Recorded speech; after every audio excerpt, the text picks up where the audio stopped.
ఈ బంధాన్ని ధరణి అనేటువంటి ఒక మహమ్మారి వచ్చి మనకంతా ఏమన్నా చూపించింది. ధరణి వస్తే పొద్దుగా రిజిస్ట్రేషన్ అయితే గంటల నుంచి పాస్బుక్ వస్తుంది చూపించింది. చూపించి ఏం చేసింది, కాస్తు కాలం తీసిపడేసింది. కాస్తు కాలం తీసిపడేసి ఏం చేసింది ముష్టి లక్ష్మణ పేరు ఉంది. ఆయన దురదృష్టం లక్ష్మణ బదులు లేదా ముష్టి బదులు ఎం లక్ష్మణ పడింది. ఆధార్ కార్డులో ముష్టి లక్ష్మణ ఉంది. ఏం చేయాలైనా ఆధార్ కార్డులో ఉన్నటువంటి ముష్టి లక్ష్మణ పేరు ఇమ్మని చెప్పి దరఖాస్తు ఎంఆర్ఓకి ఇస్తే ఎంఆర్ఓ ఎం బదులు ముష్టి రాసిచ్చే అధికారం లేకుంటుండే. లేదా ఈ వాకిటి సీలు ఇక్కడ వాకిటి సీలు తన భూమి 22 ఎకరాలు తప్ప 22 ఎకరాలు 11 గుంటలు ఉంటే 22 ఎకరాల్లో 1 గుంట పడింది, 10 గుంటలు తగ్గబడింది, నా భూమిని నాకు ఇవ్వండి మా పాత బుక్కులను చూపిస్తే కూడా ఎంఆర్ఓ గారికి అవకాశం లేకుంటుండే.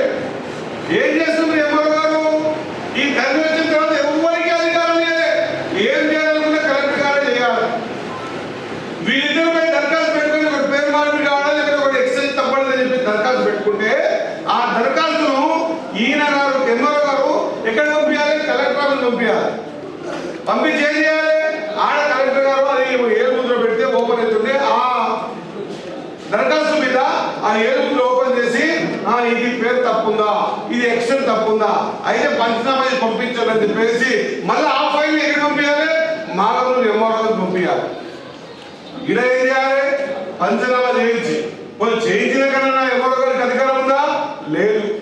ఆయన పేరు మార్పు ఎక్స్టెంట్ మార్పిడి ఉన్నా అంటే ఎకరాల మార్పిడి ఉన్నా సెంట్రల్ మార్పిడి ఉన్నా పొరపాటు పడ్డా ఈ లక్ష్మణ పేరు పొరపాటు పడ్డా మార్పు చేసే అధికారం ఎంఆర్ఓ లేదు.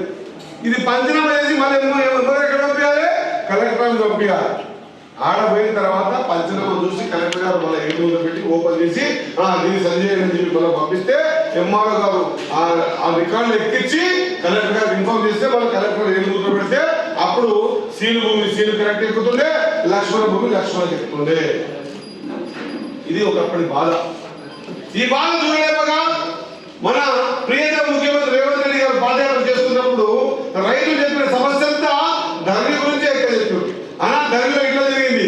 ఇంకా హైదరాబాద్ రంగారెడ్డి అక్కడ శాంతినగర్ దగ్గర విలువైన భూములు కోట్లపై భూములు ఇప్పుడు మామూలుగా కోట్లతో పోతున్నాయి వేరే మాట. కానీ ఈ భూములు ఆనాడు వాళ్ళు టీఆర్ఎస్ గవర్నమెంట్ లో ఎవడైనా సరిగ్గా మాట్లాడలేకపోతే ఆ భూమిని చిన్న లిటిగేషన్ పెట్టించి పార్టీ మీద పెట్టేసేది. నిజమా కాదు?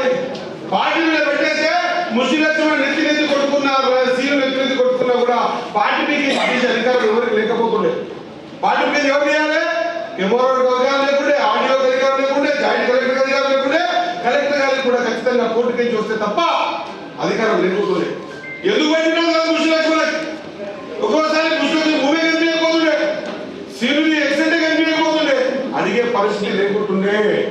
ఆ ధరణి ద్వారా లేదా ఆ రోజు హైదరాబాద్ లో కానీ చుట్టుముట్టు కానీ విలువైన భూముల కూడా పార్టీ బిల్లు పెట్టినప్పుడు వారి ఇంటికాడ ఏమైనా అవసరం పడ్డప్పుడు వాడు ఎవరి ద్వారా ఇది పెట్టిందో తెలుసుకుని కాళ్ళు నీళ్లు మొక్కి నాయన సగము నీళ్ళు తీసుకో సగము తీసినా నా ఇంట్లో కార్యం ఆగింది అని చెప్పేసి ఆడేది. ఈ మాతృమండలంలో కూడా చాలా చరిత్ర ఉంది. ఈడ కూడా కొన్ని సందర్భాలలో బాధపడే కుటుంబాలు చాలా ఉన్నాయి. నేను చూసిన పాటు వీకి పోయిందంటే మన బంధువు గొడవ అయిపోతారు. వాళ్ళకి రూపాయి అప్పుకుంటారు. వాళ్ళకి ఏ ఇవి రావు, ఏలాంటి బెనిఫిట్స్ రావు. అట్లా నా ఎందుకు పాటు మీద పెట్టిందని ఎవరు ఒక కోర్టును తప్ప అడిగి అధికారం లేకుంటుంది. అది ఆ రోజు ధరణిలో ఉన్నటువంటి ఇబ్బందులు. పేరు తప్పబడ్డా, ఎక్స్టెంట్ తప్పబడ్డా, హద్దులు తప్పబడ్డా మనం మార్చుకోవడానికి ఎంఆర్ గారికి లేకపోతే కలెక్టర్ గారికి మార్చే అవకాశాలు లేకుంటున్నాయి. ఆ దాన్ని మేము అధికారంలోకి వస్తే రైతులకు ఇంత ఇబ్బంది పెడతా ఉన్నారు. ఈ ధరణి బంగాళాఖాతం